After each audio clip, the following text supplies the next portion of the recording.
Hey there, I'm Putt Putt. Are you ready to travel through time? If you say that one more time, I will turn you into a toaster. Wow, thanks Mr. Klay-Kremling. It's Klay-Kremling. Wow, thanks Mr. K-Kremlin.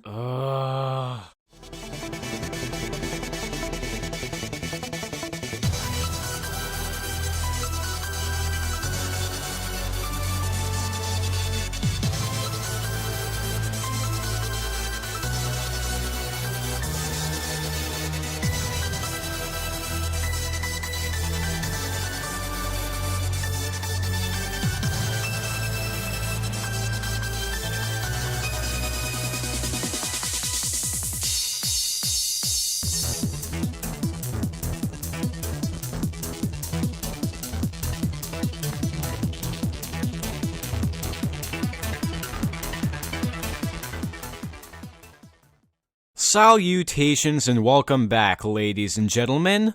I am your malleable host, Klay-Kremling. Nope, this isn't a dream, this isn't a nightmare. We are reviewing the legendary Putt Putt. Speaking of which, I just sent the little pain in the neck out to run an errand.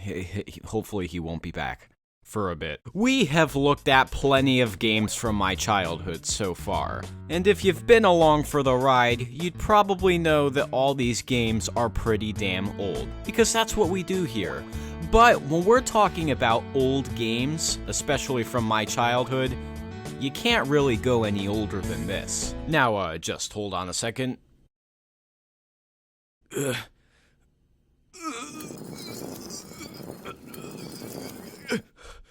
Putt Putt travels through time.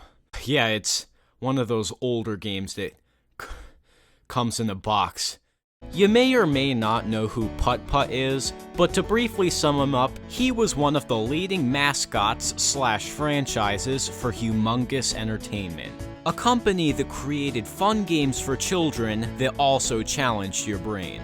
They made very memorable games with great franchises that struck a bond with lots of people. But out of all of their franchises, without a doubt, the one that's been talked about the most is Putt Putt. As for me, the only Humongous Entertainment game that I recall playing is Putt Putt Travels Through Time. As a matter of fact, this was one of the first video games that I've ever owned. Not the first video game. We'll get to that someday. This game also came out in 1997, which officially makes it the oldest game in my original childhood library. And apparently Humongous Entertainment was pretty damn good at doing their job, because this game has not 1, not 2, not 3, not 4, not 5, but 12 stars on the back of the box. Gee. Looks like Humongous Entertainment doesn't fuck around. Man, there's a lot of stuff to talk about on this box. Look at this. Charming new characters and great stories. Newsweek. Hundreds of awards for excellence. Humongous. My daughter loves this game and plays it all the time. It's a great starter adventure game. Wow, did Target exist back in 1997? Man, this game's a relic of the past. Huh, and so that brings us to our question. Does this game hold up today, or shall it be left in the past? Well, let's find out.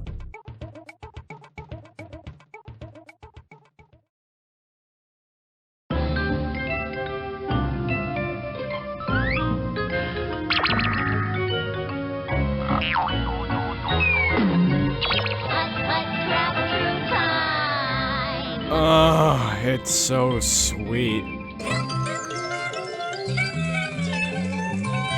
So our story begins with Putt Putt getting ready to go to school while packing his history report and some other crap that we'll need to collect later. Jeez, this must be a pretty cool school because he's allowed to bring his pet dog with him.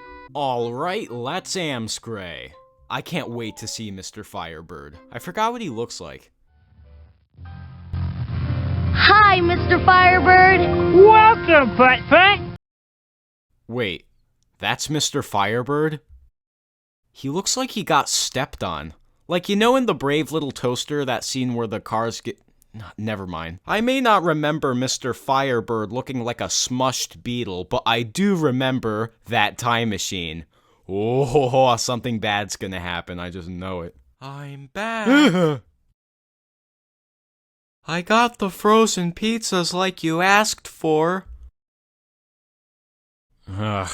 Go home, Putt Putt. Can't you see I'm playing? Hey, you're playing my game. Yes, I suppose I am. Can I watch? Okay, just as long as you're quiet.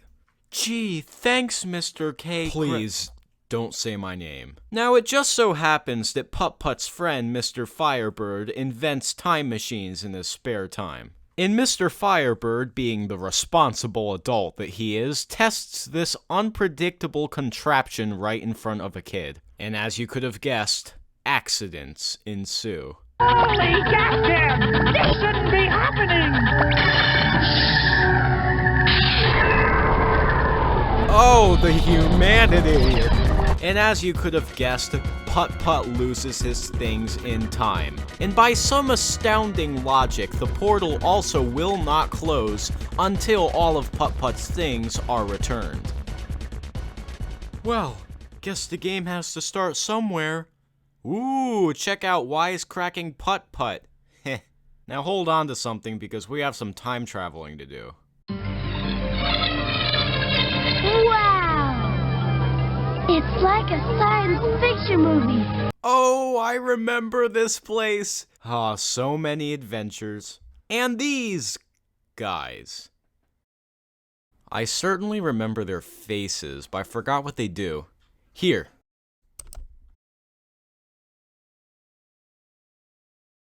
Huh. Go figure. What the... God damn it! What the... Ah! Looking around in the time continuum. Oh my god. Things have always been 1, 2, 3, 4. Doors that lead through into places in time for you. That's where you'll find. Is this one of your bullshit tricks, Putt Putt? See the old west And visit a king. and see dinosaurs. And really neat future things. When you return, you'll know what you'll learn. Pay close attention. Stay on your mission. To see new I can't wait. And when you look up, you'll know that time doesn't stop. because it Goes on forever with you. Get out. Okay. Get me down from here. Ah! Ah!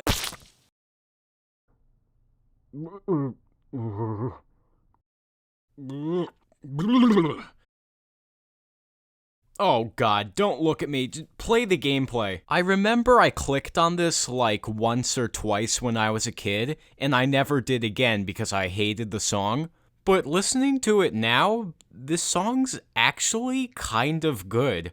It's pretty catchy, I'm not gonna lie. Alright, now that we've been introduced, let's go to the prehistoric times first. I always used to go here first. Whoa! This must be the age of the dinosaurs. They walk the plains and mountains. They even feel the sky. I wonder how I can move this thing so I can drive through. Alright, time for a little finesse. If it wouldn't be much trouble, Ms. Brachiosaurus, would you mind moving it so I can get through? Not at all, honey. Not at all. I'd really appreciate it. Thanks! I did it!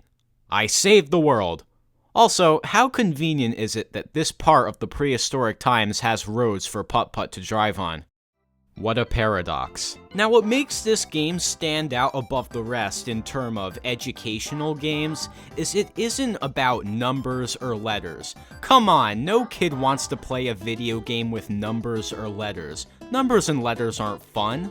Instead, this game helps develop your brain and how to solve problems that you may come across in your everyday life. Now, I'm not saying you're gonna have to get a dinosaur's tail out of the road. I'm just saying that the game encourages kids to think productively, and it's actually pretty damn fun. How do you get a bridge to go down? You push it, of course. How do you pull down a pipe? Use a lasso. How do you get rid of rust? Use a bit of oil. And believe me, if I played this game when I was a kid and I asked the Brachiosaurus to move her tail and she said some bullshit like, well, if my tail is lying in the road for 14 hours, 26 minutes, and 3.290 seconds for 5 days a week, not counting holidays except for Christmas and Easter, how much total time would I be spending blocking the road in 1 year?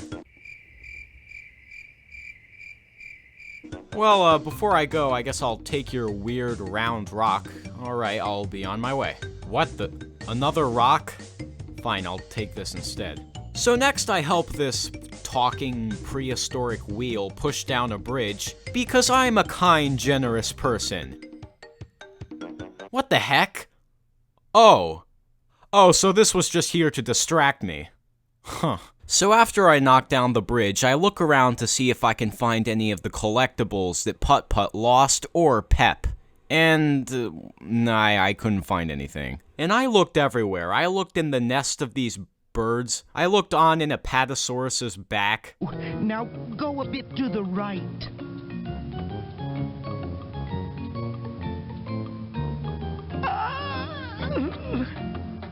A little more to the right. Yeesh. A bit more to the right.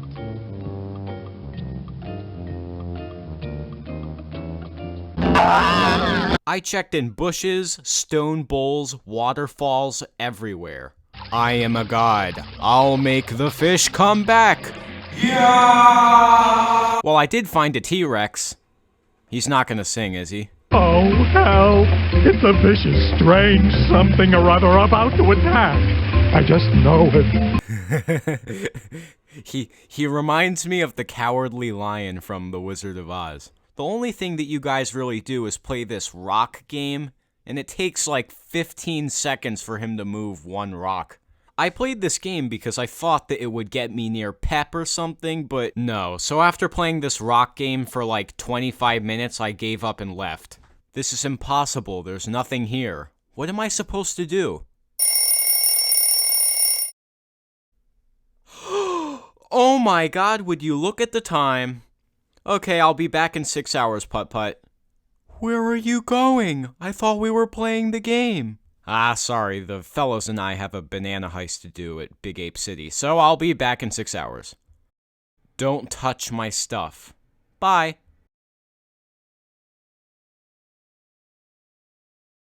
Ugh.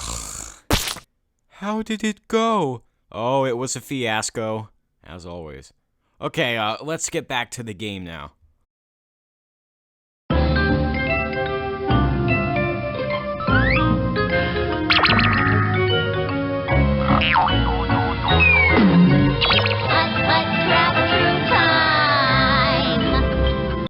What the heck? Oh my god. I just realized something. I have absolutely no idea how to save the game. There's not even a menu screen. Oh, silly me. I've been so spoiled with the luxury of having a menu screen for the whole series so far. I'll be right back. This kind of crap is the reason manuals were invented. Oh, okay.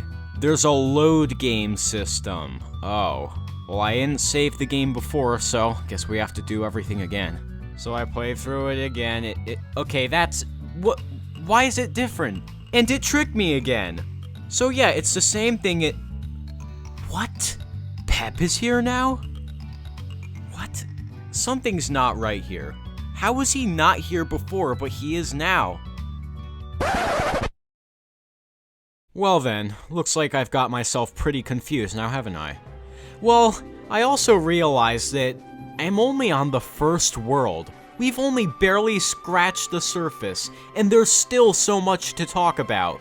there's too much to talk about for one video, so stay tuned for part 2. Visit the links in the description to follow me on VidMe, Twitter, Instagram, any of that stuff, and I'll see you guys very, very soon. This is Klay-Kremling, signing off.